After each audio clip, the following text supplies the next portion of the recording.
Cet été, je suis parti en Thaïlande. Ah, ce pays merveilleux doté d'une richesse culturelle et gustative sans pareil.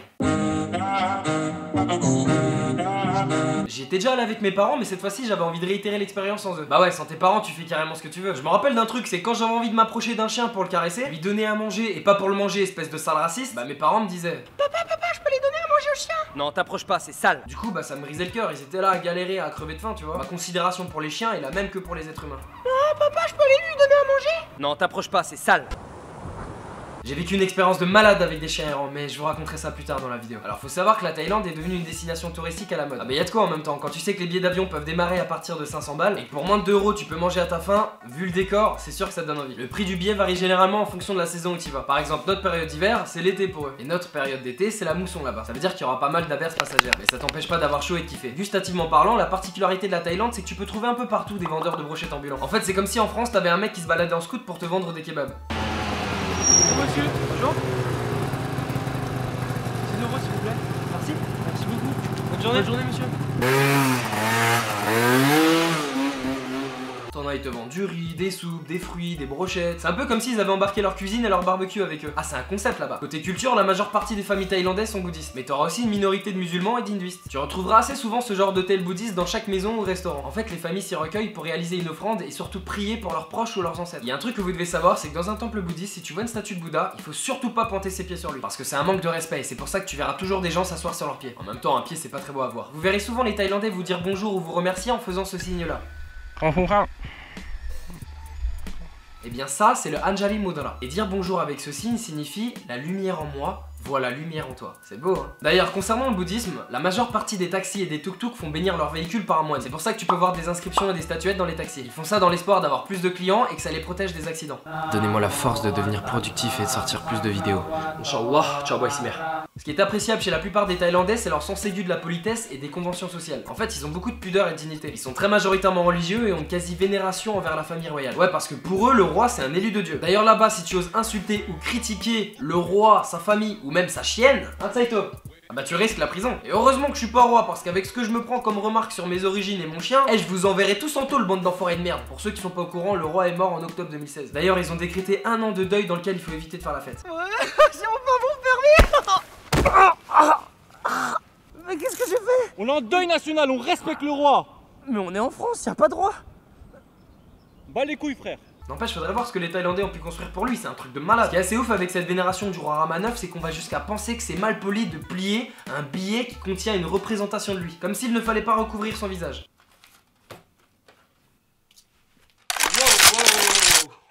Ce qui m'a choqué en arrivant en Thaïlande, c'est leur générosité. En fait, il m'est arrivé un truc qui, je pense, n'arrivera mais alors jamais sur Paris. En sortant du métro de Bangkok, je galérais avec mes valises. Et là, t'as un mec qui vient m'aider à les descendre. Avant que le mec parte, je lui demande s'il sait où est mon hôtel, parce que j'avais plus de batterie. Il me répond que non, mais qu'il va les demander au serveur du Starbucks juste à côté. Le serveur du Starbucks ne sait pas non plus, alors il va demander à son supérieur. Qui lui va demander à un mec qui connaît du McDo juste à côté. Et au final, c'est un employé en pause qui m'a accompagné jusqu'à mon hôtel qui était à environ 5-10 minutes. Mes frères, en France, ça se serait arrêté au métro. Excusez-moi, est-ce que vous sauriez où est pas le temps de ta mère? Bon, comme partout, tu peux tomber sur des mecs qui veulent faire leur marge sur ta bonne petite gueule de touriste. Et je pense que c'est l'afflux touristique qui est responsable de l'esprit mercantile de certains marchands. Par exemple, j'avais pété ma paire de tongs en essayant de traverser un courant d'eau assez violent. Donc je suis allé chez le vendeur le plus proche pour me trouver une nouvelle paire. Je lui demande le prix, et là le mec il me sort un 1650 bahts. Eh mes frères, à quel moment tu t'es dit que j'allais mettre 45 € dans une paire de tongs? À ce prix-là, je peux me payer un ladyboy juste pour qu'il vienne faire quelques dingueries dans ton petit cul là. D'ailleurs, en parlant de ladyboy, pour ceux qui n'ont pas compris, c'est notre appellation pour transsexuel ou katoy en thaïlandais. Ah, tu peux même trouver des toilettes rien que pour eux pour éviter certains quiproquos.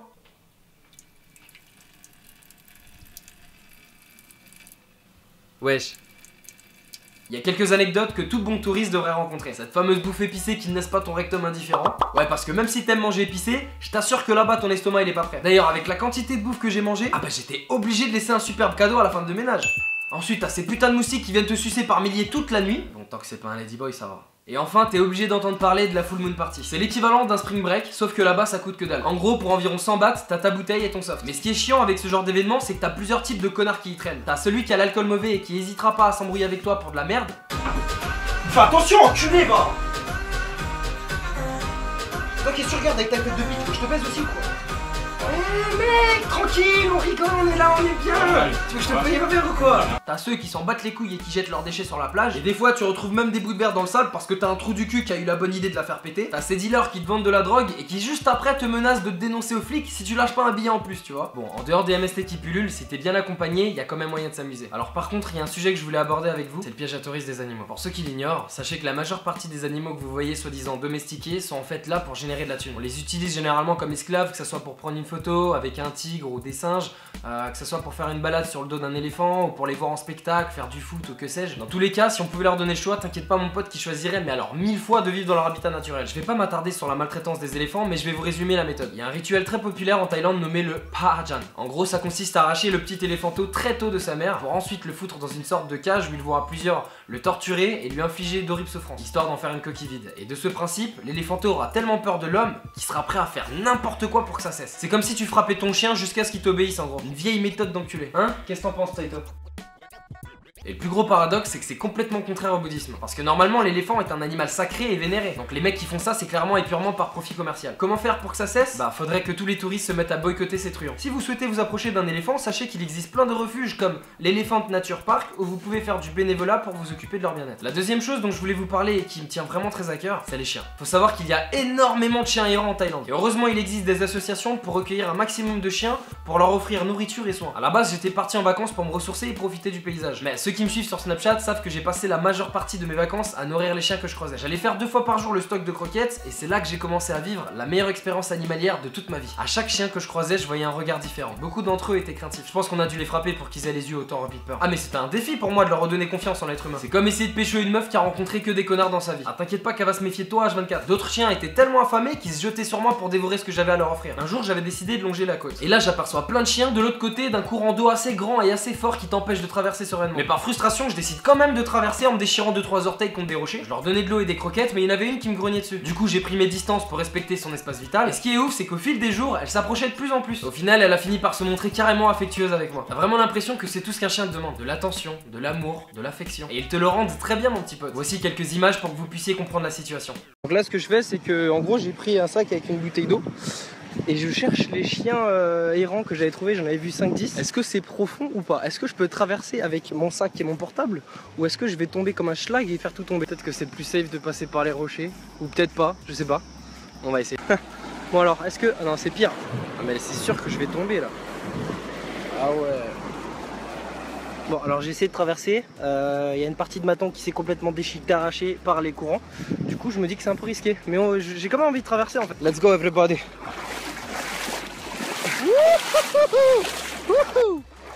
Wow! Oh c'est quoi ça? Je vais faire tomber mon portable comme un schlag. Non! Oh, mais il y a grave du courant. Du coup j'ai un peu peur pour le retour. Parce que je me dis que là j'ai eu de la chance. Mais bon, le plus important est fait. Maintenant on va retrouver ces chiens. Oh putain, il est en train de me grogner dessus.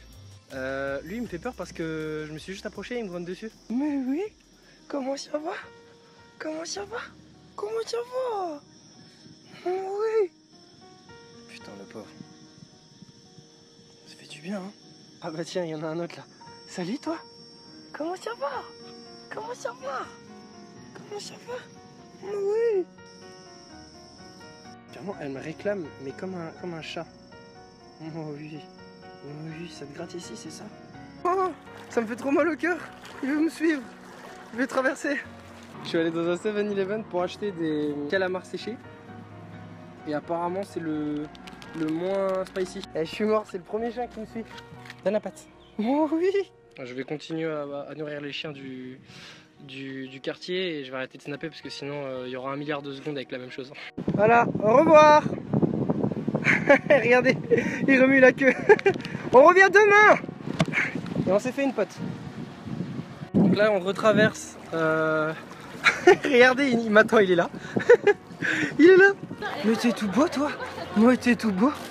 Oui. Le ciel est magnifique. J'en ai donné à eux deux aussi mais lui il a trop peur.